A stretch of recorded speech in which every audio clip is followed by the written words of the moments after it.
नमस्कार दोस्तों, मैं हूँ शिल्पा और मेरे चैनल पे आप सभी का स्वागत है। आज का टॉपिक बहुत ही इंटरेस्टिंग है और इम्पोर्टेंट भी है। शायद ये टॉपिक आपको बहुत कॉमन लगे, पर ये टॉपिक हमारी जिंदगी में एक बहुत अच्छा कंट्रीब्यूशन करता है। मुझे बताना, आपने कभी अपनी जिंदगी में टू डू लिस्ट बनाई है? मुझे ऐसा लगता है काफी सारे लोग दुनिया में ये टू डू लिस्ट बनाते हैं, मैं खुद भी बनाती हूँ। और ये टू डू लिस्ट बनाना एक बहुत ही अच्छी आदत है। ये टू डू लिस्ट में ना हम ऐसी सारी एक्टिविटीज को इंक्लूड करते हैं जो कि हमारी प्रायोरिटी वाली एक्टिविटी होती है। हम ऐसे सोचते हैं कि ये काम बहुत ही इंपॉर्टेंट है, ये 2 दिन में होना चाहिए या 1 हफ्ते में होना चाहिए, तो उसके अकॉर्डिंग हम लोग अपनी अपनी टू डू लिस्ट बनाते हैं। एक दिन ऐसे मैं भी मेरी टू डू लिस्ट बनाने को बैठी थी, तब मुझे ऐसे फील हुआ ये जो एक पर्टिकुलर एक्टिविटी मैं कर रही हूँ ना, जिसको एग्जीक्यूट करने के लिए मैं और 4 एक्टिविटीज को भी कर रही हूँ, तो शायद वो एक्टिविटीज मैंने नहीं करना चाहिए। तब मेरे दिमाग में ये बात हिट हुई कि ये मेरी नॉन प्रायोरिटी वाली एक्टिविटी है। और फिर मुझे ऐसे लगा कि जैसे हम लोग अपनी टू डू लिस्ट बनाते हैं, वैसे ही हमने हमारी एक नॉट टू डू लिस्ट भी बनानी चाहिए। जी हाँ दोस्तों, आज का टॉपिक है नॉट टू डू लिस्ट। दोस्तों, वीडियो को एंड तक जरूर देखना। पॉइंट नंबर 4 और पॉइंट नंबर 5 बहुत ही इंपॉर्टेंट है, तो कोई भी पॉइंट को स्किप मत करना और वीडियो को पूरा देखना। तो चलिए अभी मैं आपके साथ शेयर करती हूँ मेरी not to do list. Point number 1, making everyone like us and love us. हम लोग क्या करते पता है, हमारे आसपास जितने सारे लोगों के कांटेक्ट में हम आते हैं, जैसे कि अगर मैंने कोई ऑर्गेनाइजेशन ज्वाइन किया, वहां पे ग्रुप ऑफ पीपल मुझे मिलने वाला है, या फिर मैंने किसी कॉलेज में एडमिशन ली तो वहां पे मुझे एक नया ग्रुप ऑफ पीपल मिलने वाला है, और हम चाहते हैं कि ये जो नए नए लोग हमारे कांटेक्ट में आ रहे हैं, ये सारे लोग हमें लाइक करे, हमें पसंद करे। पर मैं आपको एक बात बता दूं, ये इम्पॉसिबल बात, क्योंकि दुनिया में जितने सारे लोग हैं, हर इंसान की अपनी एक विचारधारा है। तो जितने लोग उतने थॉट्स, तो सारे लोग हमसे अग्री नहीं कर सकते। जैसे हम सारे लोगों से अग्री नहीं कर सकते, हम सारे लोगों को पसंद नहीं कर सकते, वैसे दुनिया में सारे लोग हमें भी पसंद नहीं कर सकते। क्या आ जाता है ना, कोई भी एक ग्रुप ऑफ पीपल में एडजस्ट करने के लिए हमको कुछ चेंजेस खुद में लाने पड़ते हैं, और ये बहुत अच्छी बात है। Adjustment is very important. हमको खुद को सामने वाले ग्रुप में अगर एडजस्ट करना है तो खुद में भी बहुत सारे बदलाव करने पड़ते हैं, पर काफी बार हमें वो हद पता नहीं चलती, और हम क्या करते हैं कि सिर्फ सामने वाले को इम्प्रेस करना है, इसके लिए खुद की ओरिजिनलिटी भूल जाते हैं। ये बहुत गलत बात है। तो दोस्तों, एक हद तक खुद में बदलाव जरूर लाना, पर सामने वाले को सिर्फ इम्प्रेस करने के चक्कर में खुद की पूरी पर्सनालिटी को बदलना, ये गलत होगा। तो आप ऐसे कभी मत करना। देखो, हर इंसान ने ना आपका एक पर्टिकुलर वर्जन उसके दिमाग में फिट किया हुआ रहता है, तो चाहे आप जो भी कर लो, आप उसके एक्सपेक्टेशन को मैच नहीं कर सकते हो, आप उसके सारे एक्सपेक्टेशंस को पूरा नहीं कर सकते हो। तो be the original version of yourself. Point number 2, proving others wrong. दोस्तों, दुनिया में कुछ लोग हमें पसंद करेंगे, कुछ लोग हमें नहीं पसंद करेंगे। फिर होता क्या है, ये जो ग्रुप ऑफ पीपल है जो हमें नहीं पसंद कर रहा है, वो शायद उनके और हमारे बीच में कभी दोस्ती होती ही नहीं है। फिर वहां पे डिसएग्रीमेंट्स हो सकते हैं, डिसएग्रीमेंट्स की वजह से आर्ग्यूमेंट्स हो सकते हैं, और अगर आर्ग्यूमेंट्स हो जाए तो शायद ये डिस्प्यूट में भी कन्वर्ट हो सकता है। हम क्या करते हैं, जब भी ऐसे लोग तो हमें कहीं पे भी मिल सकते हैं, ऑर्गेनाइजेशन में मिल सकते हैं, कॉलेज में मिल सकते हैं, रिलेशन में मिल सकते हैं, तो जब भी ये जो हमें पसंद ना करने वाला ग्रुप है, उनके साथ अगर आर्ग्यूमेंट्स की बारी आए, तो हम क्या करते हैं, हम हमेशा ये कोशिश करते हैं कि मैं सामने वाले को कैसे गलत प्रूव करूं, और वो चक्कर में हमें पता भी नहीं चलता है कि हम हमारे माइंड पे कितना स्ट्रेस डाल रहे हैं, हम हमारे अंदर कितनी निगेटिविटी बना रहे हैं। तो अगर हम ये कोशिश करें कि instead of proving them wrong, अगर हम लोग खुद को सही साबित करें, तो सामने वाला अपने आप गलत साबित होने वाला है। तो ऐसे ही अगर हम खुद को सही साबित करें, तो सामने वाला अपने आप गलत साबित हो जाएगा। तो हमने ये कभी नहीं करना है कि सिर्फ और सिर्फ हम सामने वाले को गलत साबित करें। हमने सिर्फ ये करना है कि हमने खुद को सही साबित करना है। Point number 3, fake status. दोस्तों, सोशल मीडिया का जमाना है।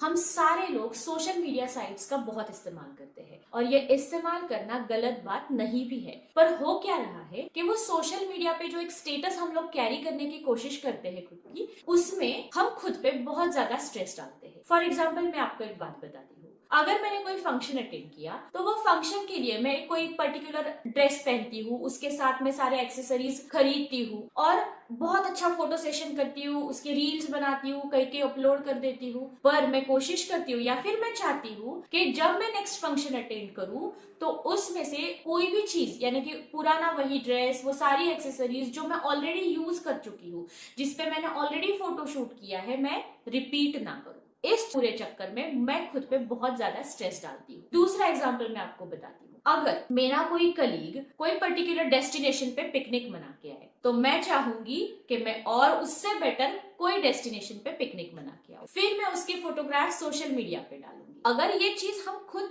सीरियसली एंजॉय कर रहे हैं ना तो अलग बात है, पर सिर्फ अगर हमको ये सोशल मीडिया पे डालना है इसके लिए हम लोग कर रहे हैं तो ये गलत बात है। और होता क्या है कि अगर चीजें सारी इजीली अवेलेबल है और हम उसको यूटिलाइज कर रहे हैं तो अलग बात है, पर अगर हमको बहुत ज्यादा स्ट्रगल करना पड़ रहा है तो ऐसे हमने कभी भी नहीं करना चाहिए। देखो, जैसे हम लोग है, जो भी हमारा ओरिजिनल एक्चुअल स्टेटस है वैसे ही अगर हम लोग दिखाए तो उससे कभी भी पीस ही जनरेट होगा। पर जो हम नहीं है, अगर हम वो लोगों को दिखाने की कोशिश करेंगे तो हमेशा स्ट्रेस जनरेट होगा। तो हमेशा इसके बाद मैं कोशिश करूंगी कि मैं जो हूं, जैसी हूं, बिना किसी फेक स्टेटस के कैरी किए हुए मैं वैसे ही लोगों को दिखाऊं। Point number 4, pursuit of perfection. देखो दोस्तों, हमारे दिमाग में कितने सारे कॉन्सेप्ट्स होते हैं, कितनी सारी आइडियाज होती है और हम चाहते हैं कि हम उन्हें इम्प्लीमेंट करें, पर शायद सबके पास सारे रिसोर्सेस अवेलेबल नहीं होते हैं। और फिर हम लोग क्या करते हैं, हम लोग इंतजार करते हैं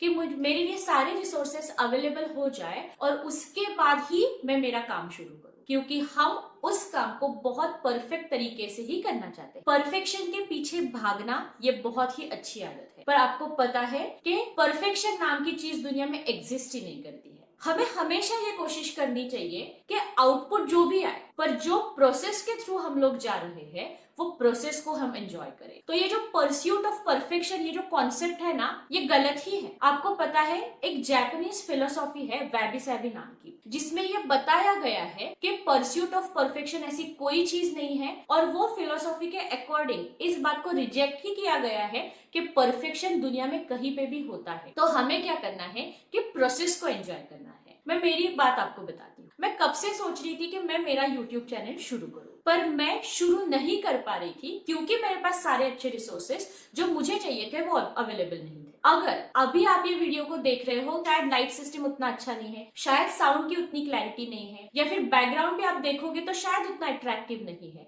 और ये पूरे पॉइंट्स को दिमाग में रखते हुए ये गलती मैं कर रही थी कि मैं मेरे चैनल की शुरुआत ही नहीं कर रही थी। पर एक पॉइंट आया जब मैंने सोचा कि नहीं, अब मुझे मेरा चैनल शुरू करना है। जितना भी रिसोर्स है, जो भी चीजें मेरे पास अवेलेबल है, मैं उन सारे चीजों को इस्तेमाल करके जैसे भी सही मैं मेरे चैनल की शुरुआत करूंगी, और धीरे धीरे आई एम श्योर मैं खुद को ग्रो करूंगी, और एक वक्त ऐसे जरूर आएगा कि जो मेरा टारगेट है वो अचीव हो जाएगा। पर अभी फॉर द टाइम बिंग मैंने ऐसे सोचा है कि रिजल्ट जो आएगा वो आएगा, पर मुझे ये जर्नी को एंजॉय करना है, मुझे ये प्रोसेस को एंजॉय करना है, ना कि परफेक्शन को अचीव करने के चक्कर में मुझे मेरा काम ही शुरू नहीं करना है। तो हमेशा याद रखना कि परस्यूट ऑफ परफेक्शन के चक्कर में अगर आप आपका काम रोक रहे हो, अगर आप शुरुआत नहीं कर रहे हो, तो ये गलत बात है।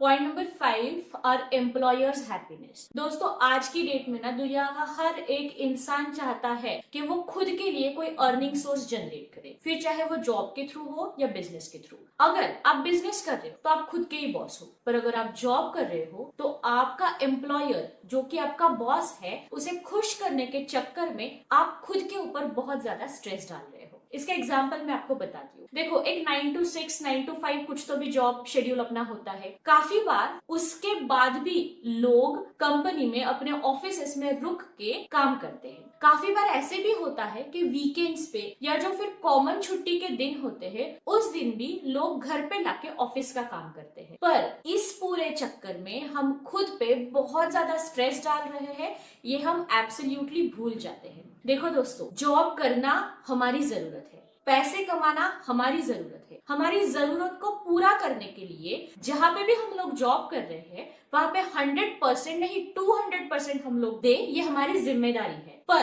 क्या आपको पता है कि सिर्फ हमारे बॉस को खुश करने के चक्कर में हम हमारी जिंदगी के बहुत सारे ऐसे मोमेंट्स को मिस करते हैं। हम हमारी फैमिली को उतना टाइम नहीं दे पाते हैं, हम हमारे फ्रेंड्स को उतना टाइम नहीं दे पाते हैं। तो इस चक्कर में ना हम लोग ऐसे फ्रस्ट्रेटेड फील करते हैं अपनी जिंदगी में। देखो, जो वीकेंड्स है या फिर घर आने के बाद जो टाइम हमको मिल रहा है, तो वो टाइम ना हमने हमेशा कुछ रिक्रिएशनल एक्टिविटीज को लेके सोचने के लिए या फिर करने के लिए इस्तेमाल करना चाहिए। तो एक बात हमेशा याद रखना कि आपके एम्प्लॉयर को खुश करने के लिए, उसका हैप्पीनेस मेंटेन करने के लिए अपनी जिंदगी में कम हैप्पीनेस या दुख लाना ये गलत बात है। तो कोशिश करना कि जो वर्किंग आवर्स है उसमें 100% दो, और घर आने के बाद जो भी टाइम आपको मिल रहा है वो आप आपकी पर्सनल डेवलपमेंट के लिए या फिर अपने परिवार वालों के लिए इस्तेमाल करना। आई होप आज की ये वीडियो आपको बहुत पसंद आएगी। दोस्तों, आज जो बातें मैंने यहाँ पे डिस्कस की है ना, मुझे कमेंट करके जरूर बताना कि इसमें से कौन से पॉइंट्स आप आपकी पर्सनल लाइफ से रिलेट कर पाए। इसके अलावा आप खुद की भी एक नोट टू डू लिस्ट बनाना। ऐसे सारे एक्टिविटीज जो आपने आपकी नोट टू डू लिस्ट में डाले हैं हमारे साथ शेयर करना। वीडियो को लाइक करना, शेयर करना और चैनल को सब्सक्राइब करना। और अगर वीडियो आपने यहाँ तक देखी है तो मैं आपको एक बात बता दूं, आपने आपकी जिंदगी के कुछ मोमेंट्स बहुत ही अच्छे काम के लिए यूटिलाइज किए हैं। Thanks a lot.